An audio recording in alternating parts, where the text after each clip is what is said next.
So, kung ikaw na lang siguro yung contestant at ikaw yung mananalo ng 1 million cash prize, paano mo gagastusin yun? 1 million? In life, may mga gusto ka sanang panindigan pero dahil hindi lang ikaw ang maapektuhan sa desisyon na yon, pipikit ka na lang. Iiyak. Kasi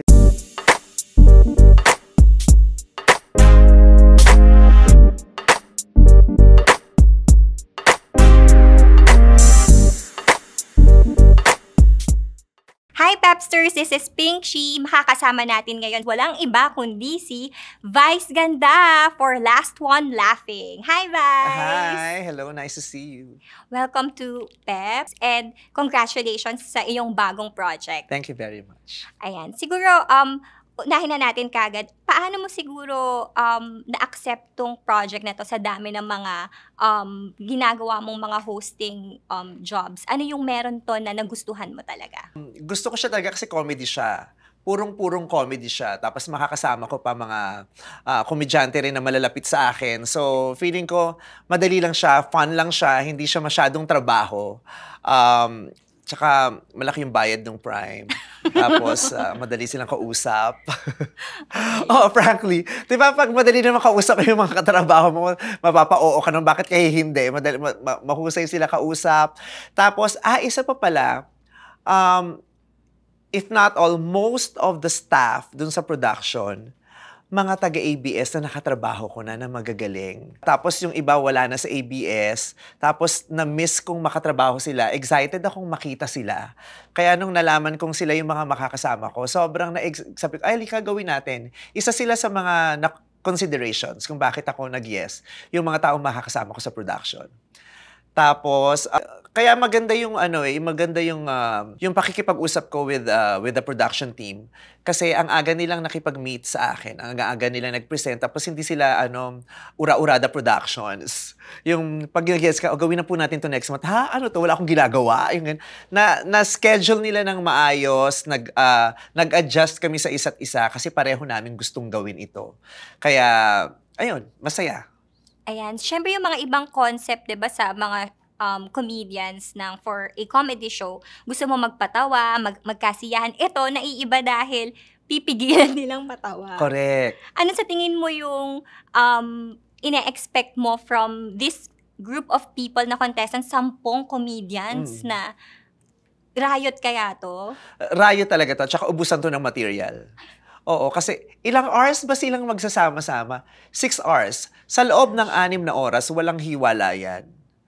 Sa loob ng 6 na oras, kailangan maglaglagan kayo. Imagine mo sa 6 hours kung ilang materials yung ilalabas mo. Ilang punchlines yun. 'Di ba? Ilang punchlines yun na dapat hindi masayang yung punchline mo. Kailangan yung punchline mo makapagpa-out ng kalaban. Lahat sila aware sa purpose ng bawat isa. Kaya ang galing magpigil. Imagine mo yung 6 na oras. At talaga to sulit na sulit dahil umabot talaga sa last second of the sixth hour.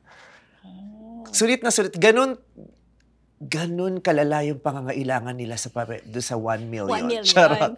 Sino bang may ayaw ng 1 million? Di ba? Tatrabahuhin mo din naman yung 1 million. Kaya extra effort silang lahat. Extra effort. Ubusan ng punchline, pagalingan ng strategy. So, impromptu ba? Sarili nilang diskarte, yung mga gagawin nilang skits or pagpapatawa? O may plano na rin behind it kung paano yung style? Malaking part impromptu. Pero may mga parts na they would have to prepare. Kasi alam naman nilang may mga challenge kaming ibibigay. Kaya isa doon, alam nilang may challenge na bibigyan sila ng a certain number of minutes to perform and to make the competitors laugh. Kaya kailangan meron kang prepared material. Meron silang parang a couple of minutes for stand-up. Ikaw ba may point during the show na naramdaman mo, sayang sana kasama din ako sa kanila nakikipagkulitan? Nung simula, pero eventually sabi ko buti na lang hindi ako kasali. Hardcore! Hardcore, pero ang hardcore ng mga ginawa nung lahat na ako mismo sabi ko, hindi ko kaya yun. Hindi ko kaya. Ang swerte ko na lang rin at ako yung host. Sa simula parang, gusto kong sumali. Gusto ko kasama nila, gusto ko bardagulan kami o krayan kami. Pero hindi lang kasi, hindi siya basta hindi siya pagalingan lang ng talent. It's a mental game. It's a mental game. So, kung hindi mahaba ang pasensya mo, matatalo ka. Kung maluwag ang sipit-sipitan mo, matatalo ka. It's a mental game. Kaya mahirap siya. Sobra siyang hirap. Kaya nagpapasalamat din ako na sa dulo, ay, buti na lang talaga host ako. Hindi siya pagalingan lang din talaga ng talent. Marami siyang nire-require para mapanalunan mo yung last one laughing dito sa Pilipinas. Okay, banggitin natin yung mga kasali. No? So we have Chad Kinis, Empoy Marquez, Jason Gainza, Gerald Napoles, Kim Molina, Negi, Pepe Herrera, Tuesday Vargas, Rufa May Quinto, and Victor Anastasio. Sino sa tingin mo dito, siguro without revealing kung ano yung nangyari, yung mga pinaka-mahigpit na magiging magkalaban? Siguro even prior to doing the show, at sino yung mga nakikita mo na best bets? Una, kahit kami ng staff ang pinag-uusapan namin, sinasabi namin, nakakatawa to si Rufa May. Pero sinasabi ko, pero humanda sila kay Negi. Kasi si Negi, syempre, halos gabi-gabi nasa comedy bar. Sanay siya sa bardagulan. At saka kahit ako mismo kasi, si Negi, tawang-tawa pa din ako sa kanya. Kahit nagchichikahan lang kami, yung kaswalan lang namin, nakakatawa. Because pag nagkwento na si Negi, good luck sa kanila. Yung ganon. Tapos, si Victor, sabi ko, good luck din kasi iba yung macho humor. Iba yung humor din ng mga lalaking komedyante dun sa circle nila eh. Kasi di ba may circle of comedians din, may grupo din sila Victor. Sabi ko pag iba din paano hindi ako sanay sa ganun. Para katulad sabi ko, hindi ako sanay sa ganun kasi ang sanay kami yung baklaan comedy, di ba? Mm-hmm. So paano haharapin ni Negi yung male humor? 'Di ba? Baka lamunin siya ng male humor, 'di ba? Mabibigla siya kasi hindi kami sanay sa mga punchlines na panglalaki. Nung mga male comedians, ang baklaan lang ng baklaan yung ganun. Kaya malaking good luck. At dahil first time din nilang magsasama-sama, hindi nila alam kung ano yung prinipera ng bawat isa para sa kanila. Kasi for sure nag-prepare sila. Oh my gosh. So siguradong maraming sorpresa para sa manonood dito. At saka si Chad, syempre, maraming camera, hindi niya alam kung anong oras puputok yung tigyawat niya, di ba? So, makakasira ba yun sa kanya o makakatulong sa kanyang pagpapatawa para makamit niya ang 1 milyong piso? Oh my gosh.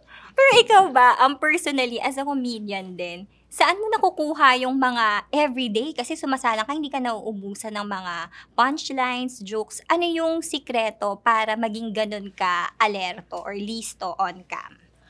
Kasi mahilig akong magbasa, mahilig akong manood.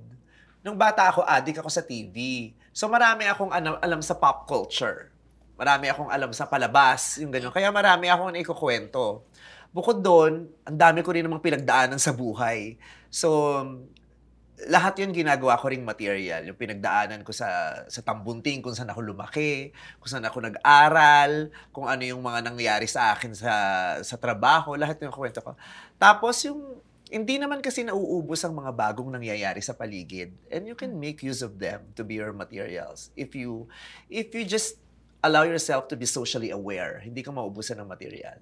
Ikaw nga parang ikaw yung tipo na you never stop learning. And yung varied talaga yung mga interests mo, hindi lang nga pop culture, kahit politics, kaya mong sakyan eh. Diba? Ayan. So, kung ikaw na lang siguro yung contestant at ikaw yung mananalo ng 1 million cash prize, paano mo gagastusin yun? 1 million? Ang dali naman ubos ng 1 million ngayon, no? Kulang pa yung sa isang bag, no? OMG! Pero kung ikaw, meron ka bang, yun nga, may gusto ka bang bilhin sa 1 million? Kung halimbawa lang, kung ikaw For sure. yung bang, sa 1 million, ang dami. Ang dami kong, pambibili ko ng plane ticket. Kasi yun ang isang bagay na kina-excitan kong gawin eh. 'Di ba? Kasi yung shopping ngayon, pwede ka naman mag-online, 'di ba? So anytime pwede mo siyang, pero yung makapagbakasyon ka, makabiyahe ka kasama yung nanay mo, yung jowa mo, mga kapatid mo, mga kaibigan mo, wala akong masyadong pribilehiyo sa panahon. Yung parang akong laging nakikiusap na, pwede ko bang ibakasyon to, yung ganun. Kaya kung may pera, bibili ko yun ng plane ticket. Aalis ako, rarampa ako with my loved ones. May dream destination ka pa ba? Dream destination, wala, mahilig akong bumalik lang sa mga paborito kong lugar. Oo, kasi mahilig akong mag-Japan, lately naaliw ako sa Bangkok. Naaliw ako sa Bangkok kasi Bangkok yung parang, di ba minsan nakakaubos ng oras yung pag-decide kung anong kakainin nyo. Lalo na kung nasa foreign land ka. Yung Bangkok kasi walang kahirap, kahit anong kainin mo, masarap. Kahit saan ka huminto, kahit di mo kilala yung kakainan mo, kahit sa kalsada, dito na lang tayo, sakit na ng paa ko. Ang sarap, yung sabi ko, ang laking oras yung nasisave namin dahil hindi kami maghihirap mag-isip at mag-decide kung ano kakain. Kahit nga yung, pag tayo na yung lumabas, order na lang kami sa dun sa app. Ang sarap pa din yung mga na-order namin sa app na ang bilis-bilis. Sabi ko, ang sarap pa rin dito. Kaya sabi ko, gusto ko itong Bangkok kasi sarap ng pagkain. Ayan. Siyempre, bago tayo magtapos, no, hindi natin palalagpasin ng chance sa paglaruin si Vice ng Pep Challenge. Ang gagawin natin... Sino naman nagsabi sa'yo makikipaglaro? Ay, pina-approve ko, Vice. Sa akin? Oo, sa team mo. Joke lang, joke. Na-stress siya. Oh my gosh. Joke lang. Ang gagawin Let's go! maiksilan to. Ako yun, di ako yun. So, may chance ka naman to qualify your answer. Okay. Number 1, life of the party. Ako yun, di ako yun. Hindi ako yun. Talaga? Kahit na Alam ko super na madaldal ka or magaling ka sa kulitan? Yung mga taong talagang kilala ako, alam nilang hindi akong life of the party. Bagot ako. Kasi yung pag trabaho ko na to ako yung life of the show, yung ganun yung pressure sa akin. Kaya at saka ma-observe kasi ako, kahit noon pa, hindi ako talaga maligalig. Kahit sa mga nakakakita sa akin sa club, there was a time may club era ako pero nakaupo lang ako, hindi ako yung nagliligalig. Hindi ako yung maligalig. At saka sa ligalig ng mga kaibigan ko, give ko na sa kanila. At saka yung iuupo ko na lang, i-observe ko, tas mas gusto kong ako na yung tumatawa. Di ba may mga times naman, ako na muna yung tatawa, yung ganun. Yun ang pinaka-me time Tsaka mo pagod talaga. kasi ako lagi, kaya hindi ako life of the party. Okay, ayan. Number 2, ako yun, di ako yun, galante. Hindi ako yun. Wow! Totoo ba? Kasi, Ako yun.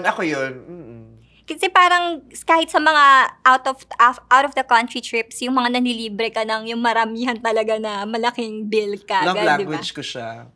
Okay. Ano yun?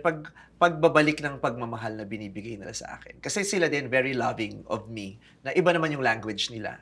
Diba? So, kanya-kanya lang ring strength. So, since ako kaya ko hindi ko mabibigay yung time. So, bibigay ko na lang sa gifts.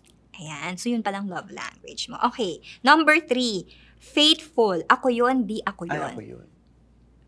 I am very faithful to God, to my family, to my partner, to ABS-CBN, to my audience. I am very faithful to my audience. Ang araw ko magsisimula nang sila yung iniisip ko. At matatapos din yung araw ko, yung gabi ko o yung madaling araw ko, nang iniisip ko yung audience ko. Paano sila bukas? Anong gagawin ko for them bukas? Yung ganun. I am very faithful to my job. Ayan, nahanap mo talaga ang purpose mo in life. Okay. Ang sad naman nung hindi nakahanap. Hindi kasi yung iba, di Sino ba ba? hindi nakahanap? Ayan, maganda yan. Okay, number 4. Ako yun, di ako yun, maaasahang kaibigan. Ako yon at hindi ako yon. Ano ibig sabihin? May mga times na maaasahan nila ako, pero may mga times din na hindi nila ako maaasahan. Kaya nga marami akong kaibigang namimiss Kasi maasahan nila ako sa advice. Kasi parang naging trabaho ko na rin sa mga kaibigan ko. Laging yung tatawag, tatakbo. Marami na akong naging kaibigan na doon yun ang naging foundation ng pagiging magkaibigan namin. Yung dahil lang sa malalim na usapan, naging magkaibigan kami. So, matatakbuhan nila ako sa mga ganung pagkakataon. Pero ano ba yung tanong? Maasahan nila ako. Pero marami ring bagay na hindi ko na mabibigay sa kanila. Katulad nung rampa. Hindi na nila ako maasahan sa rampa. parang tapos na ako sa era na yon. Yung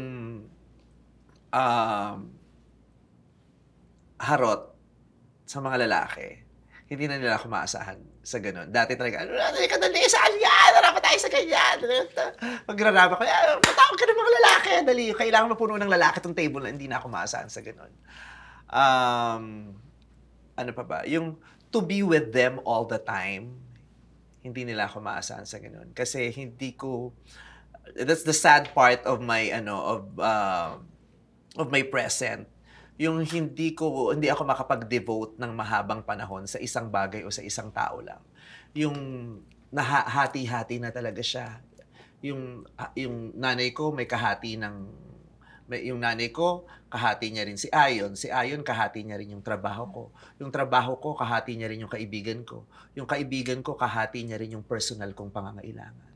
So, ang daming naghahati-hati sa panahon ko. Kaya may mga pagkakataon na, hindi nila ako maaasahan. Ito na yung final question. Ako yon, di ako yon, may paninindigan. Ako yun, di ako yun. Ako yun at hindi ako yun. May mga times na ilalaban ko talaga yung gusto kong panindigan. May mga times na ipipikit ko na lang para sa iba. Para sa ibang tao na mahalaga sa akin. Para sa in life may mga gusto ka sanang panindigan pero dahil hindi lang ikaw ang maapektuhan sa desisyon na yon, pipikit ka na lang. Iiyak. Kasi sayang gusto ko sana yun, kaya lang iniisip ko din sila. Kung ako lang, di ba? Kung ako lang, madali lang pero pag may epekto na sa ibang tao na mahalaga sa'yo, minsan hindi mo pininindigan. O minsan may gusto kang ilaban pero sige, wag na lang for you. Oh my gosh, parang grabe naman yun. Hindi ko kinaya. Okay, pero para mga, choosing your battles ba yun? Or... Yeah. You have to choose your battles, especially all the time. One, to save yourself from stress, to save your time, energy, and attention, to save your body from cancer cells, and to save the people that you value. Ayan. Thank you so much, Vice, for your time. And then, you can just invite Pepsters to watch for Last One Laughing on Prime Video. Ayan. Pepsters, malapit na pong umere ang Last One Laughing sa Prime Video sa July 4. Kaya po, sana panoorin yung lahat. Patatawanin kayo ng mga ganap dito sa programang ito. Hindi lang isang beses, kundi maraming beses.